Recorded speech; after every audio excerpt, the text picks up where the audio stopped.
All right, so let's talk about. Here's what I kind of thought would be interesting if we would kind of talk about the typical accusations fired at video games. And so, I think the number one I've always heard is that violent video games causes children to be violent and lack empathy. So, do you think that is true? Why or why not? Well, yeah, they obviously cause violence. Look at World War I, World War II. If it wasn't for Pong, we wouldn't have had any of this. We would have been peaceful and just bam, yeah, boom, yeah. No, I don't really think it does because, I mean, if you look at I want to say any kind of mass shooter or anyone like that, there's something that switches. There's something off. You know what I mean? The average person is able to distinguish the difference. You know what I mean? Yeah. Not everyone's going to be like, well, I play Mortal Kombat, so I'm going to take his spine out. You know? Yeah. They're not going to do that. I think I would agree with that statement. And again, like we talked about in the last episode, those broad generalizations, I just have a hard time getting with. You know, if somebody... it's all video games. It's all video. Yeah, yes. No, I mean... Are there some people that have done violent things, and could we trace it back to Call of Duty or to Grand Theft Auto or to, these other violent video games? Yeah, probably.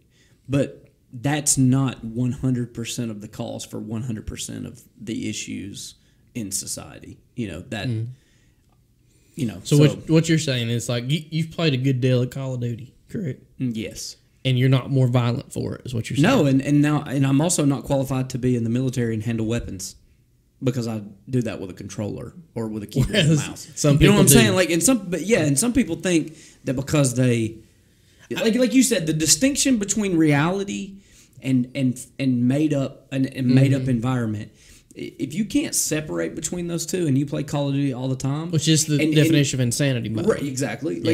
And so now I'm talking to my buddy who was actually in Afghanistan, and I want to put myself on a level playing field because, in Call of Duty I was the highest rank that there was, and this guy's like, yeah, I was actually in Afghanistan, and you're like, and you want to, and you think that that's the same thing. It's nothing. You know what I'm saying? That's crazy. Does he play Call of Duty? Who?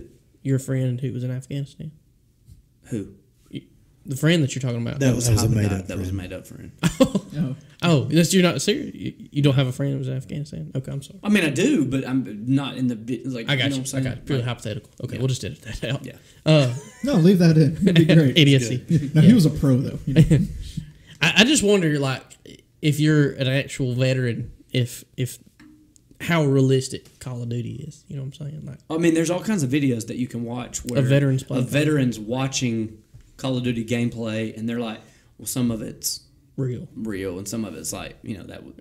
I think that was an ad campaign for a while, that they actually had Call of Duty. Yeah, they actually had veterans playing the games, and they're like, oh yeah, this is real. I think it was, I forget which one it was, but they actually had veterans doing that, I believe.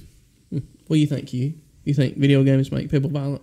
And lack empathy. So let me clarify that question. When we say lack empathy, that's like the definition of a psychopath. So a psychopath literally does not know how to care for others. They lack empathy. So I guess the question is kind of gearing, does that contribute towards psychopathy? I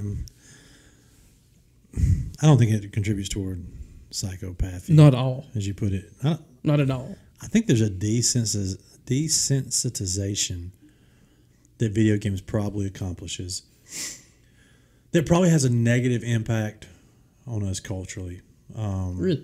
Yeah, I mean... It's not a good thing, is what you're saying. No, most times it's not good to get desensitized toward things that we're supposed to be react toward. Mm-hmm. I think we could also maybe have that same conversation we have with social media. Like if you've got a kindergartner playing a violent video game that can't really differentiate between reality, like do you create in that individual? Do you see desensitize them to a degree where now as an adult they're like, no. It's a real issue. But think about how many times at whatever age you are now that you watch, read, play a game or something when there's something that happens that actually causes you a disturbed emotional feeling inside. That's happened less and less in our culture, and it probably happened more when we were younger. I've only found, like, I can only remember a handful of times where I felt like troubled inside about something. And I've seen crazy stuff. There was some game where you're in a mall and you're just killing zombies, and you get this big auger and you're just like killing them with it. And I'm like, this is the greatest thing. And there's no like thought in your mind about, this is a lot of craziness going on right now. And that's not just video games. That's kind of culture and movies and haunted house and there's a lot of desensitization that takes place, and just everything that kind of takes these used to be big feelings and makes them normal. There was a whole study that came out one time about this kid that went through trauma. What happens is you go through trauma. And when you go through trauma for long enough, you get desensitized to the trauma. The problem fight or flight. Yeah, the problem is some people are saying, okay, are people not knowing how to evaluate trauma? There was this young lady who went through a lot of trauma, and then her hand, she's getting transported somewhere. Her hand gets slammed in the door, and she just has a grimace on her face, but she doesn't even scream out. She doesn't even let them know there's something going on because she got so used to the pain. Well, there's some concern. It was two side things. There's some concern that are we not able to really evaluate trauma well because we're playing video games that have traumatic events happening in them. Like, I mean, I don't know. You remember the Call of Duty where you had to storm Normandy? That's like, that's a very traumatic event that we're now playing in a video game, right? But the other side of it too is there's a lot of actually help with people who went through trauma, that video games have been used as a tool to help them deal with some of the trauma. So same, two different sides of the same coin. Yeah. So there's two thoughts on that, Well, kind of what you're describing there is, personality dissociative disorder, split personality. The reason why people have that is because they go through something very traumatic in their life, extended periods of trauma. So they literally, their mind goes to a whole nother place. Kind of like what you're describing right there with the woman with the grief, or the pain, So I don't know. I mean, I like video games. If I had more time in my life, I'd play more video games. So it's a time thing for you, not necessarily time priority. Yeah. I mean, I'm gonna find my 6 hours to play D&D, or I'm gonna find time to play Magic the Gathering. But if there's space, and recently, I would say, if we had to rank like the 3 or 4 like games that have connected with you most on like a deeper level than just being a video game, recently, funny enough, because I always thought this was the dumbest game, but Fortnite's become one of those games for me just because my middle daughter likes playing it with me. So it's become this time where if we're at home, just me and her, we're hanging out, we'll play Fortnite together. It's funny you mention that, because to research this, I read an article from Psychology Today, and they literally cited Fortnite as a violent game. So I've never played Fortnite, so I have no idea. So well, you shoot character. people. It's characters, and you're shooting people, but there's no blood. There's it's not gory. It's definitely not Call of Duty. It's cartoonish. I think it's important to put out, like, so the American Psychology Association. I looked this up today too, and I think it was in 2013 they came out and they said that there is research that shows that violent video games affect us and make us more violent. And then like 2 years later, they came back and said those studies were highly biased, and actually the research shows that it does not.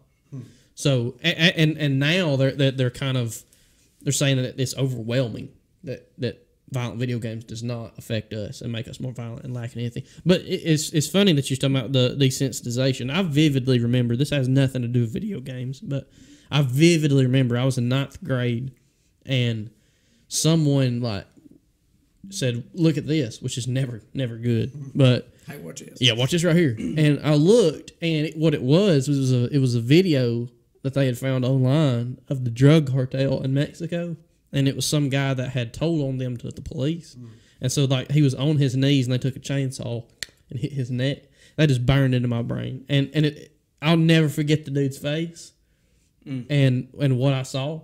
And it was exactly what you're talking about. Like, it literally made me physically sick. Yeah. And I can't imagine living in a society to where someone could look at that and go, that. Well, I mean, I think that goes back to the original conversation. Like,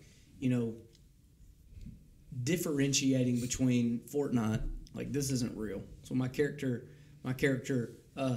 passes away and expires, a little robot, and that's it. As opposed to when the Russia-Ukraine thing started, and some of those videos, I was, you know what I'm saying? Like I'm watching, I'm like, I can't be on Twitter because that was a mom and a dad and a 4-year-old, and the 4-year-old just died, and it was just documented on a cell phone. Yeah, and it's like I can't, and I'm looking at my kindergartner, like, and I'm like I can't do that, right? Like that's actually happening in a part of the world right now. People are experiencing. Yeah. I can't do that. Yeah, but the thing is like if we've played a bunch of video games, it might not be like civilian casualties, but there's death, and it's like there's not, because it's not real. Yeah, you know what I'm saying? It's not real. Well, I remember seeing the same thing with Syria several years ago. Yes. And the chemical warfare stuff, and just seeing people foaming at the mouth stuff, and it was horrible. And it's profoundly different because, look, I'll just be straight. When I was a kid, my weekends consisted of Grand Theft Auto, Vice City, and just mowing people over with a car. You know what I'm saying? But I never even slightly had the same reaction to that because I knew it was a video game. Right. You know what I'm saying? And when you got a car, you weren't driving through the streets of Correct. Boaz like holding your gun out the window, like, because for us, and maybe I'm jacked up for this. I'm sure I am, but like for us, me and my friends and my siblings, it was just funny, like these virtual people. Let's run them over, watch how they flail, But at no point do I want to do that now, Right. So obviously, playing a whole bunch of Grand Theft Auto did not make me want to run people over. Yeah, I still think there's some. I'll remember where there was a game I saw it at GameStop one time when I was younger, where the whole point of it was like you had to be over 18 to buy the game. It was called like somebody's name or something, but the whole point of it was to try to hook up with a girl. And I remember it being like this weird. Haven't played that one. Like I might play a lot, but haven't played that one. It's called like Jack the Frat Guy or something. I can't remember. Well, I mean, you can do that in Grand Theft Auto too. Right. So so you take again, and I think like those like again I think we're desensitizing people to the whole process, of it. I worry some about exposure, being able to, be able to like have intimacy in a video game setting really hinders the actual, intimacy processes that take place later in some kids' lives. Especially if you're 12. Well, right. You know what I'm saying? Yes.